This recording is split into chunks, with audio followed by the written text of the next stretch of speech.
Welcome to Lift Your Story podcast with guest Mss Francois, dynamic entertainer, speaker, writer, author, and game-changing trendsetter. Hi everyone, I am Lorianne. I am that gal from Milton, Ontario, Canada, and I am with...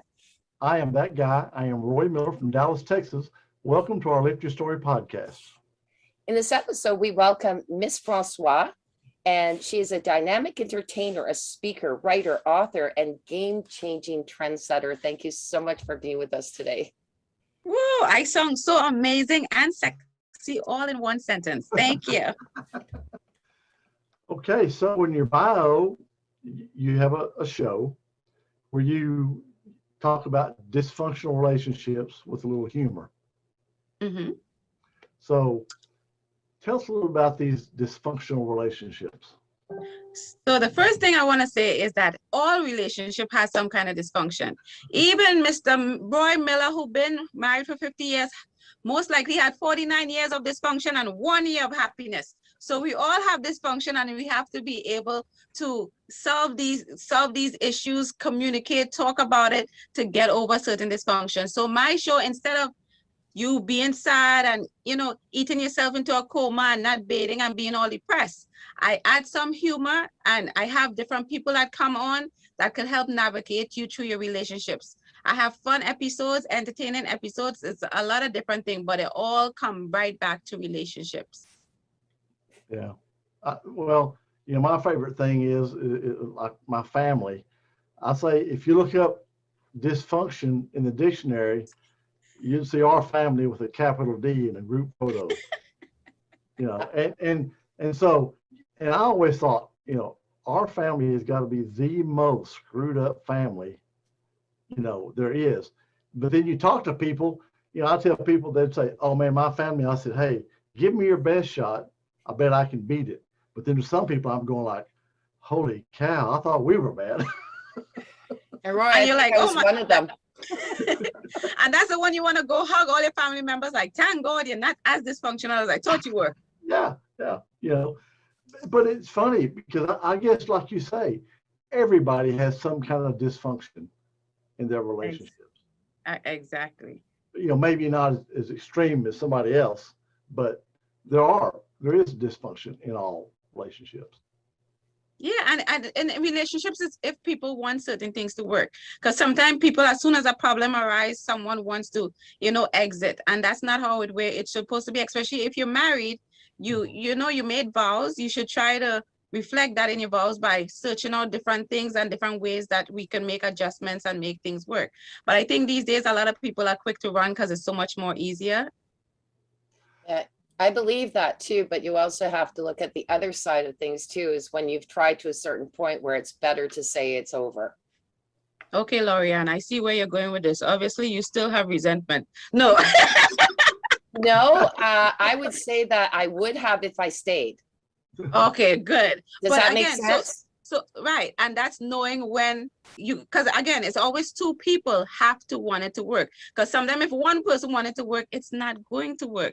Two people have to come to some kind of common ground to decide to go forward and what that's going to look like. But again, it comes a time you might be happy like Lorianne and be like, you know what, I'm happily single for 15 years. I don't want to see any kind of thing that look like a man.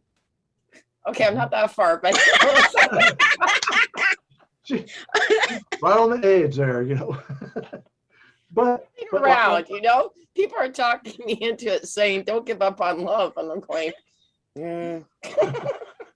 But when you're talking about how easy it is, like when I got married, it was. I figured death do us part. That was my mindset.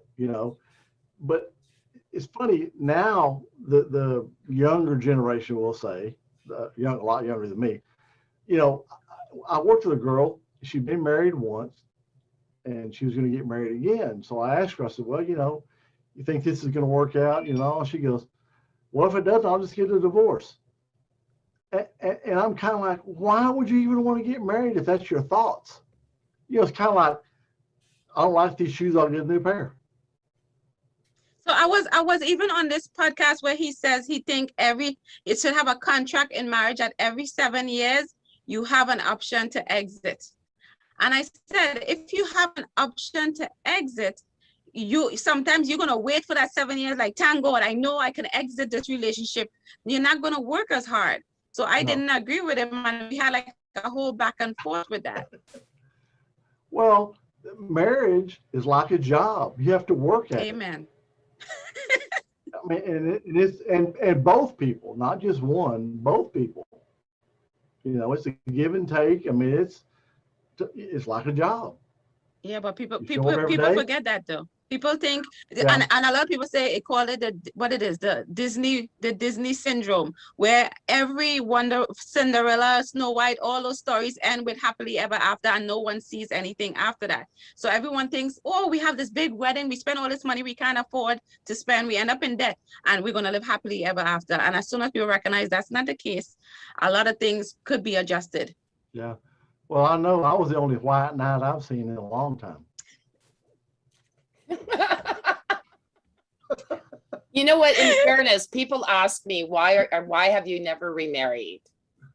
It was because of that in a big way. When I said till death do us part, I have a hard time getting past my vows, because even if I'm divorced, I don't see myself as divorced, and I don't really feel that getting married again. To me, if I got married again, it's almost negating everything that I promised to. I know I have divorce papers, but they're still in my mind, because when I got married, I vowed to, for better, for worse, in sickness or in health. I mean, what happened was beyond what I could stay around for, but in my heart, those vows remained. And it's really bizarre. And some people might sit there and go, yeah, like I've dated since, like I had a boyfriend for 2 years, which is like, as I've been divorced 20, so a single for 15. But to get married again is very hard for me to say vows that I've already crushed and couldn't keep. And so I'm sitting there going, I can't do that again, you know, because Okay. I know it's weird. So basically, I'm thinking, if that happens to me, I'm gonna have to get rid of him so I can move on. Okay, thank you, Lori. I'll write that down because I need to move on and I need to start a new relationship. But very good points. Right, because you're making that vow. Like the vow, when I said it, meant a lot to me. I didn't just do it lightly, like Roy was saying. Some people can do it. Oh, well, it's just a divorce and then I'll get married again. Some people get married within a year. Some people, to me, it meant more than that. It was truthfully a vow. And so, yeah. So Lori, right. I mean, I'll marry you. You sung so sweet and wonderful. He messed up. Give me his name and address and blood type. I know, like you say, it's two sides to every story, but his side, I think, kind of like, yeah, made me walk eventually. So Lori Ann is sweet and she has a good heart. Thank you. So yeah, so this is just so much fun. You make me laugh.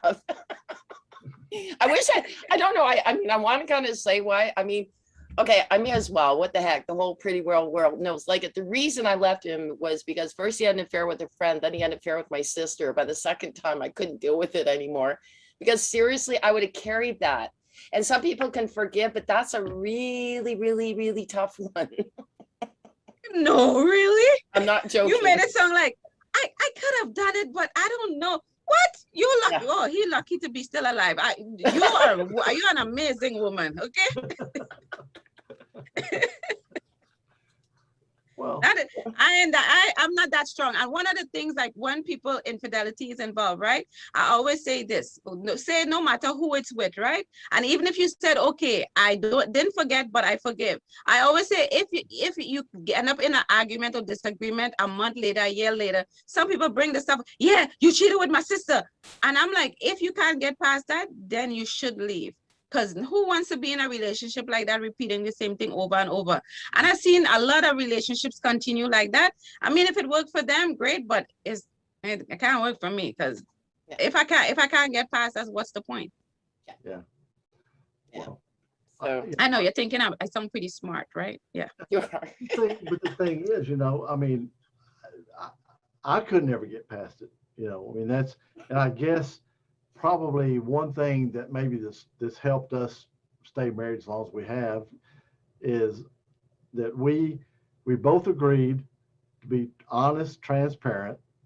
We have good communication, so there's no secrets, nothing like that.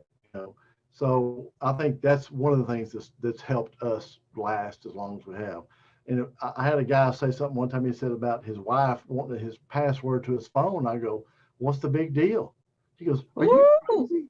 Are you crazy?" I said, "Well, my wife's got mine." I said, "I leave my phone in the living room. When I go to bed, she can go through it. I got nothing to hide." Wow, you're one of a kind. Roy, how many sons do you have? Because Two. I need one of those sons. Two. Oh, if they're married, they need to get a divorce because I'm ready. Because if you have any of that and you pass that on to them, oh my God, that is husband material. I was like that way too. I didn't mind I didn't mind if somebody went in. I had nothing to hide. Obviously I found out that other people did, but you do notice though, like if you sit there and you go, "Hey, can I get on your computer?" No. Well, then there's something going on. Yeah, that doesn't make sense. We sharing everything. Yeah. So it shouldn't be a big deal. Here's my phone. I don't think it's a big deal. I have my stuff without a password, with a password. It doesn't really matter to me. But like you said, you might be free and the other person not. Like I had one of my exes. I'm gonna say one of my exes. I sound like I have like 100 of them. I ain't saying nothing. But one of them, we had like the same phone. He wanted the same everything. We had the same password and I didn't think a big deal of it. One day I picked up his phone. He was right there or whatever. And I used the code because we all have the same code. And then I saw a text from another female. First, I thought it was my phone. And I'm like, who the hell is texting me? Right. And he was calm. He was like, "Oh, babe, that's my phone." Right. But then even though you see how we had the same password, the same phone, he was so brave. Right. That he trusted me so much that I won't go in the phone. But I always say God have a different plan. So God is like, pick that phone up. And he was picking her up from here and dropping her off here. And I'm like, you see, you're trusting someone and still he blatantly was doing wrong things right in front of you. Some people, it's just interesting. Well, it's funny. He's still alive. It's my wife, she'll say, I'll say, "Where's so-and-so?" "It's in my purse." I don't dig in her purse. I will get her purse, hand it to her, say, "You give it to me. Just look at my purse." No, I'm not there going in there. I might never come out. And then might never come out. Well, then a woman purse, something might bite you or something, because there's always a bunch of stuff we have in there. There's so much junk in there, I'm afraid to even look in there anyway. So she's got like this 12 drawer dresser. I couldn't tell you what's in there. I couldn't tell you what. I've never been in there. She could have naked pictures of guys. I'd never know because we've been married all these years. I've never even looked in it. That's your dresser. See, and that's why you're gonna make it to 51 years, Mr. Roy. Yeah. Yeah. But there's just she wants to go through my wallet. I don't have a problem with it. There's nothing in there. Well, I know I said she was only looking for money, so there's nothing there. So there. That's just really cool because Roy and I mean, it's been a couple of years now that we've known each other. A couple of times I've gone through a tough time. I get on the phone with him. I'm on the phone with him for I don't know how many hours.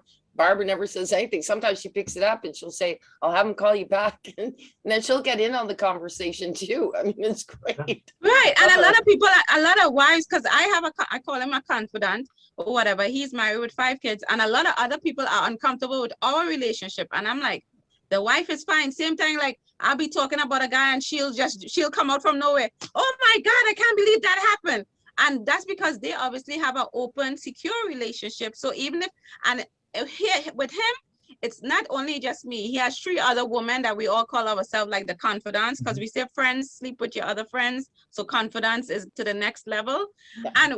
And they're all beautiful to think. And you see how cute I am, and they're cuter than me. So they must be supermodels, right?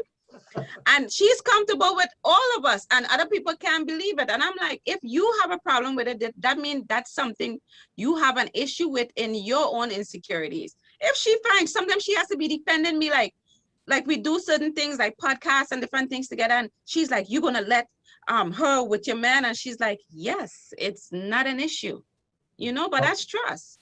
It's funny because I was in a group that we meet once a month. It's people that went to high schools in the area I grew up in.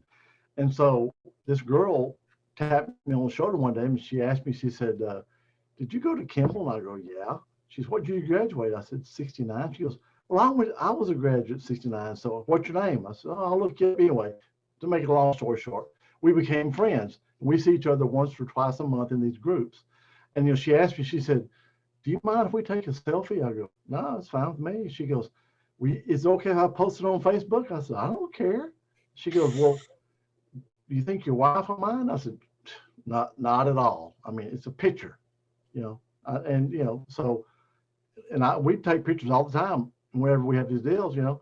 My wife could care But you less. know what it is, right? Like you saying that and you thinking this is normal. And then you have other people like you was with a man, you took a picture and you put it on Facebook. What, you with him? You want to be with him? Who is that guy? So Well, and I've had people in the group ask me, go, you know, what's going on with you and Jody? I said, what do you mean? What's going on? Well, you know, and I said, we're friends. Really? Oh, yeah. And you know, I said, she knows I'm safe. I'm married. She knows that. You know, I said, my wife has no problem with it because she knows I'm not going to do anything. We're just friends. There's no secrets. There's nothing to hide. So, you know, if my wife's okay with it, I don't really care what anybody else thinks. Period. Exact point blank period, right? Yep. So let's go. Mss Francois, you are an author. Tell us a little bit about your books. That should be interesting. Yeah. Well, let me tell you, girl. I need to leave. So it's called Let That, and it has like all these signs. So it's Let That Beep Man Go. 5+ steps in getting over a breakup. Now, people ask why you put the sign. And I'm like, when you break up, you don't go, oh, let that man go. I am glad you're angry. And I put those there so you could choose whatever word that makes you feel, you know, fulfilled, excited, frustrated. Just take it out. Let that be. Man go. Make sense, Lori? Oh, for sure. The book is 15 years too late for you, but you understand when that stuff happened with your marriage, you wanted to say a bunch of other things that you said in your mind, but I'm sure some things might have came out. So I'm giving you that little extra oomph.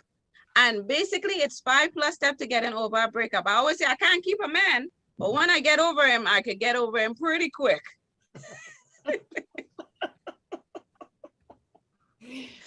I love that. Yes, we do have our little terms of endearment when we leave somebody or somebody has hurt us enough to leave them. Yes.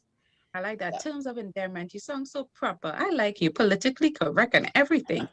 Well, you know, I think it's good that you have something that people can use as a guide to move on. Let it go, move on. Right. And I always tell people, even when they read the book, I tell a little of my story, and it's not that I make it seem easy. It's nothing is like that. It's not easy. You're going to have, I call it more of a transition or the next chapter, because you're still going to have the book. No one say rip out all the pages. It's still going to be there, but let's transition to the next chapter in life.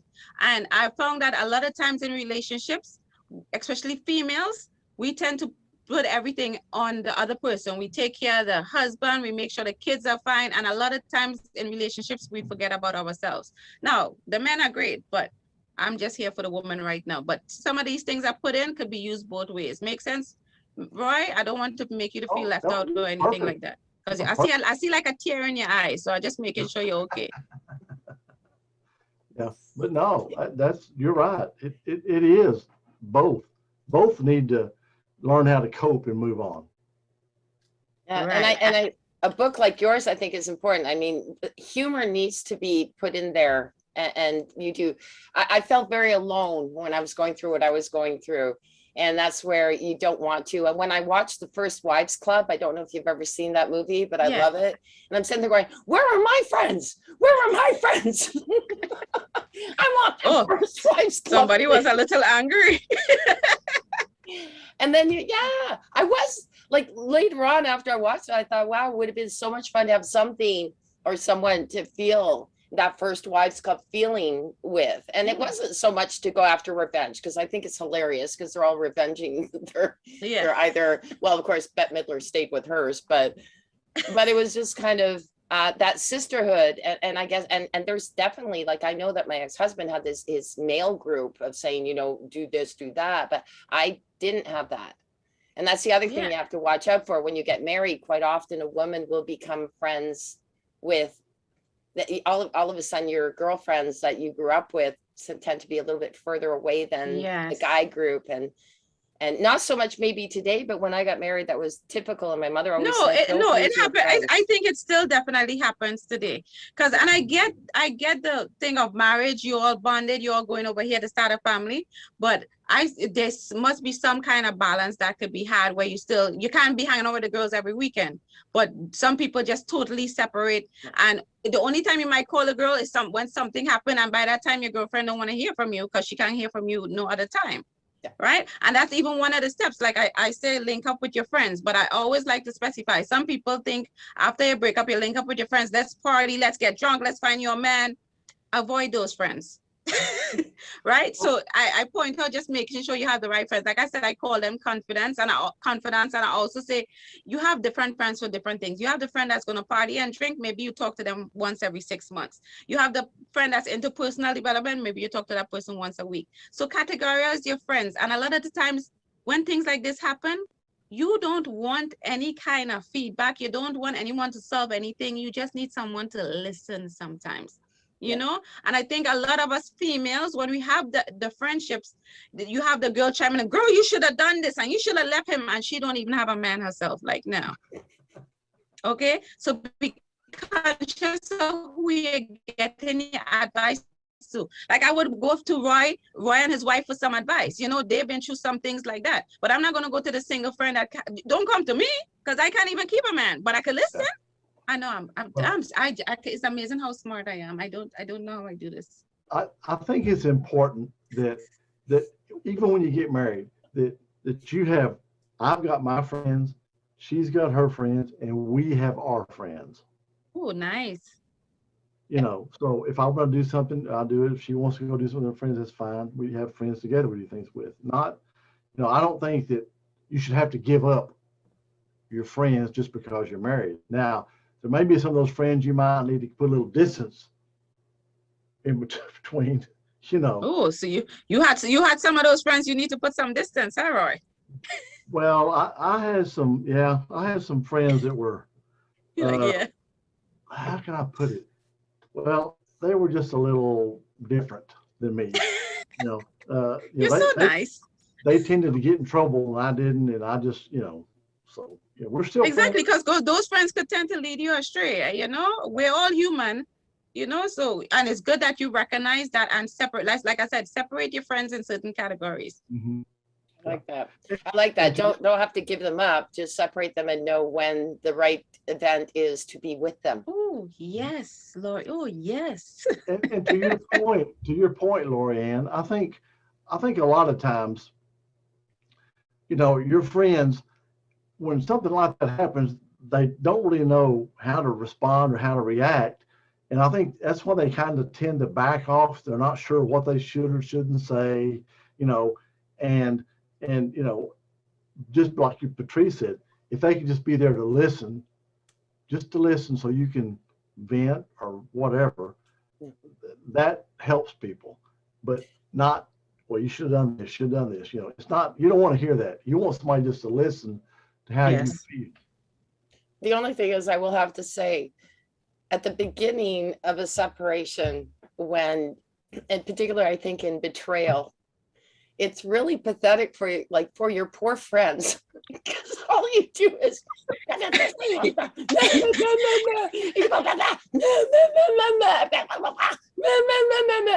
and they'll sit there, and about after like 3 hours of that, they go, okay, I gotta go now. And then you don't see them for the next 5 years. I mean, it's just what happens. Well, I see that's how you was, Lori.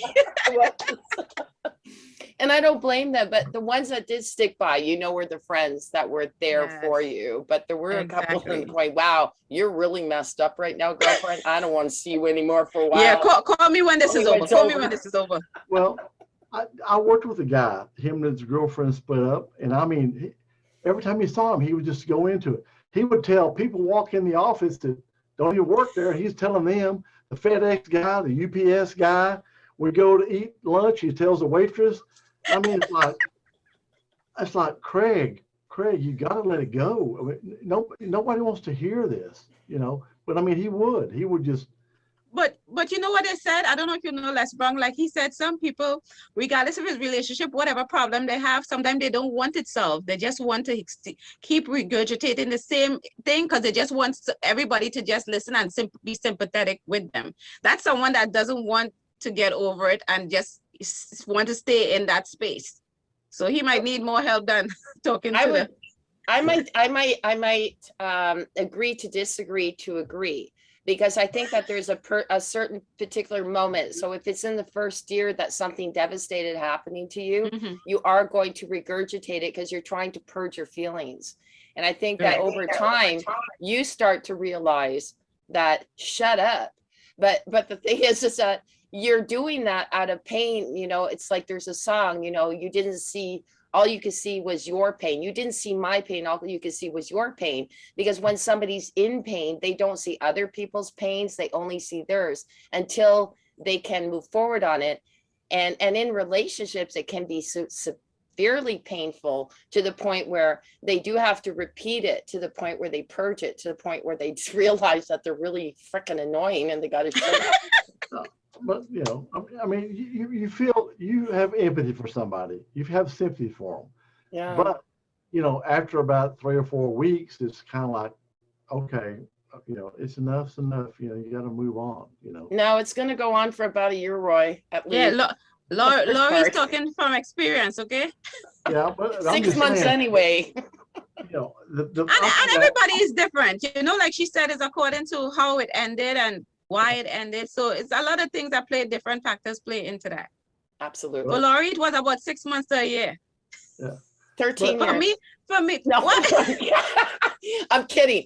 The blah, blah, blah, boo, hoo, hoo was definitely 1 year, but it was 13 years to finally let go of the anger and the love. Like, it's really horrible when you hate somebody. How long were you married for? I was married for 15 years, but I was in love with him for 22. I met him when I was 18.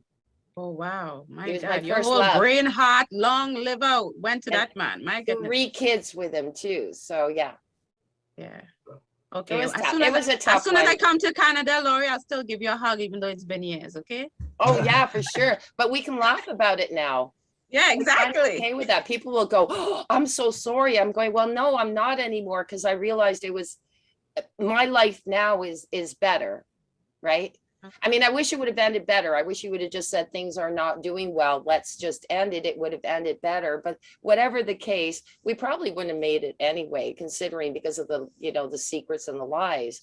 But the point is that where I'm at now today is a better place. And I have my choice to do things. I'm gonna be nosy, Laurie, like I'm interviewing you. So were you able to rekindle like the relationship with your sister or your friend? My friend, I did because I could, because she disappeared. Sister, no, because there were other things that surfaced after that. Okay. And so I tried, but it was, for my mental health, a better thing for me to stay away, because some people use the word toxic. I guess that would be one way to say it. But if someone's toxic in your life or not a positive influence in your life, don't bring them back in. You're just like, you're being a fool. Like, don't do it. Yeah. And unfortunately, my ex, I did try, but that didn't work out. He hates me. Okay. Well, he could kick rocks. I don't get, like I said, it's in the end, I think you would agree, Mss Francois, is that we have to realize that at the end of a relationship, we have to come to the point where it is for the better if it ended. Sometimes we could sit there for 13 years like me thinking, I never wanted him back, but what did I do wrong? How could it change? What could I have done right? Blah, blah, blah. Yeah, that voice in your head that plays over and over and over. Yeah, and then very you start, draining. Particularly if you start to think it was my fault that it all happened, and in betrayal, you tend to do that. But then eventually just say, hey, you know what? It was both our faults to a certain degree. What he did was really shitty, excuse my language, really was. But but it all worked out for the best. Maybe my kids struggled a lot through it. I think that was my hardest time of the whole thing. Was I wish I could Wow. have, I wish I would have protected my children from all that. And I think that that's my, you know, if I ever lay on my deathbed, I would have said, they said, what was your one wish? I wish I could have protected my children from that. That would be it. Oh, oh God. Okay, Lori. And I Well, can't- at least we're in a happy place now. Right? After you just depressed me for 2 seconds. But yes, we're in a happy place now, right, Roy? Yep. So That's Patrice, how can our listeners reach out to you? Okay, well, the easiest thing for everyone is my website. That's that's Miss, remember it's MSS for multi-talented and super sexy.